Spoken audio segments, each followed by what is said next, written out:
अमीर होने पर घमंड था। वहीं दूसरी तरफ एक राजू नाम का लड़का था।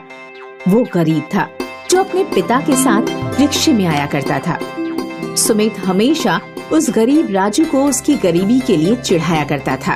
राजू, तुम कितने गरीब हो, तुम्हारे पास अच्छे कपड़े भी नहीं है और मुझे देखो, मैं तो हमेशा गाड़ी में आता हूँ, तुम तो रिक्शे में आते हो जिसमें धूप भी लगती है।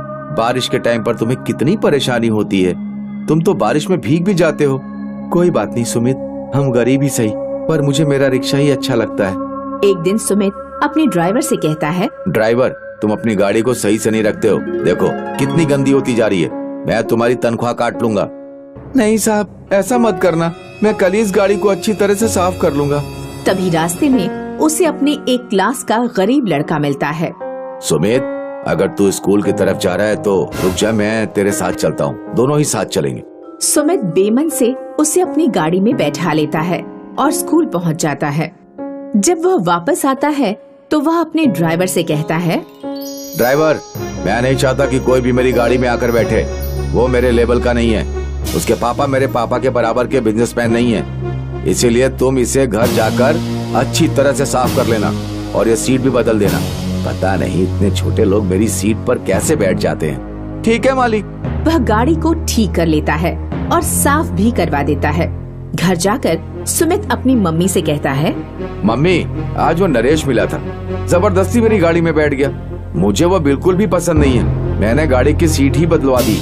तुमने तो ये बहुत अच्छा किया, इन लोगों से दूरी बनाकर ही रखा करो, वो हमारे लेवल के नहीं है। वहीं दूसरी ओर राजू अपने घर में अपने पापा से कहता है, पापा, आप हमारे लिए कितना काम करते हो, हमें पढ़ाते लिखाते हो, स्कूल भेजते हो। हाँ बेटा, ये सब हम तुम्हारे लिए ही तो करते हैं, तुम पढ़ लिख जाओगे, एक अच्छे इंसान बन जाओगे, पर कभी भी अपने अंदर घमंड मत आने देना, हमें दूसरों की मदद करना यही सच्ची इंसानियत है।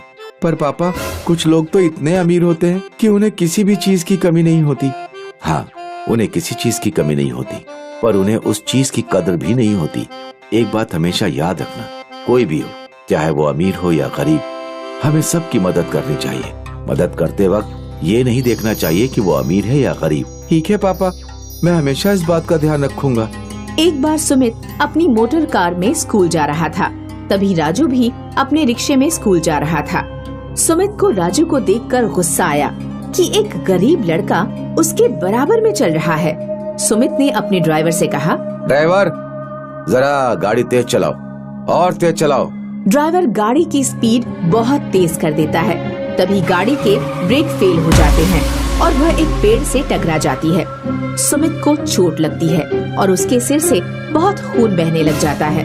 तभी राजू घटना स्थल पर अपने रिक्शे द्वारा पहुंच जाता है। सुमित, उठो, ये क्या हो गया? अरे, तुम्हारे सिर से तो खून निकल रहा है। राजू, मुझे बचा लो। राजू ड्राइवर के साथ सुमित को उठाता है और अपनी रिक्शा में बैठाता है और उसे फौरन अस्पताल पहुंचाता है। राजू डॉक्टर से कहता है, डॉक्टर साहब, सुमित को बचा लो, इसके सर पर चोट लगी है। अरे, ये तो एक्सीडेंट केस है, पहले पुलिस को इन्फॉर्म करना होगा। पर तुम कौन हो? डॉक्टर साहब, मैं उसका भाई हूँ, इसका एक्सीडेंट हो गया था, पुलिस को बाद में इन्फॉर्म करना, पहले आप इसका इलाज करिए, पुलिस को मैं सब कुछ बता दूंगा।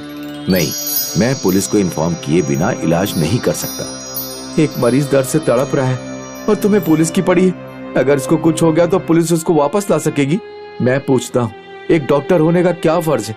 पुलिस अपना फर्ज तो बाद में भी निभा सकती है, आप अपना फर्ज निभाइए।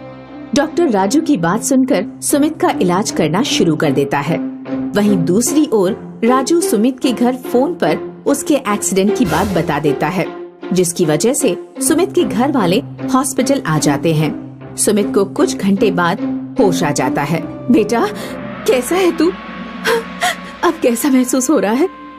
तूने तो मेरी जान ही निकाल दी थी। ये एक्सीडेंट हुआ कैसे? शायद इस छोटे लड़के राजू के कारण हुआ होगा। ये छोटे लोग होते ही ऐसे हैं। इसने गाड़ी देखी होगी और अपनी हरकत शुरू कर दी होगी। नहीं माँ, आज मैं जिंदा हूँ तो सिर्फ और सिर्फ राजू के कारण। अगर ये ना होता तो मैं वहाँ पर खून में लथपथ पड़ा हुआ होता। इसने अपने रिक्शे में मुझे समय पर अस्पताल पहुँचाया और मेरी जान बचाई, यहाँ तक कि ये मेरे लिए डॉक्टर से भी लड़ पड़ा। राजू, मुझे माफ कर दो, मैंने बिना सोचे समझे तुम्हें बहुत कुछ कहा। आज मेरे बेटे की जान सिर्फ और सिर्फ तुम्हारी वजह से बची है। तुमने अमीरी गरीबी का रिश्ता ना रखकर एक इंसानियत का रिश्ता रखा, और मैंने हमेशा अमीरी गरीबी का रिश्ता रखा। मुझे माफ कर दो राजू। हाँ राजू, हम अपने किए पर बहुत शर्मिंदा है। हमेशा हमने तुम्हारे सामने तुम्हारी गरीबी का एहसास दिलाया और अपनी अमीरी का घमंड किया। आज हमें अपनी गलती का एहसास है। मैं समझ चुका हूँ कि अमीरी गरीबी से बड़ी इंसानियत होती है। तुमने इंसानियत के नाते मेरी जान बचाई। तुम चाहते तो मेरे द्वारा किए गए दुर्व्यवहार के कारण मेरी जान भी ना बचाते और मुझे ऐसे ही छोड़कर चले जाते। तुम्हारा बहुत बहुत धन्यवाद राजू। धन्यवाद की जरूरत नहीं है, ये तो मेरा फर्ज था। मेरे बाबा ने मुझे हमेशा दूसरों की मदद करना सिखाया है, अमीरी गरीबी नहीं सिखाई। अमीरी गरीबी तो अपने नसीब से होती है, पर इंसानियत हर इंसान के अंदर होनी चाहिए। इंसानियत के बलबूते पर ही इंसान बड़ा और छोटा होता है। अब राजू और सुमित बहुत अच्छे दोस्त बन गए थे। एक साथ स्कूल जाते और एक साथ ही रहा करते थे। अब उन दोनों के बीच में अमीरी गरीबी का भेद नहीं था। वो अमीरी गरीबी भूलकर दोस्ती का रिश्ता रखते थे। महाराष्ट्र के विदर्भ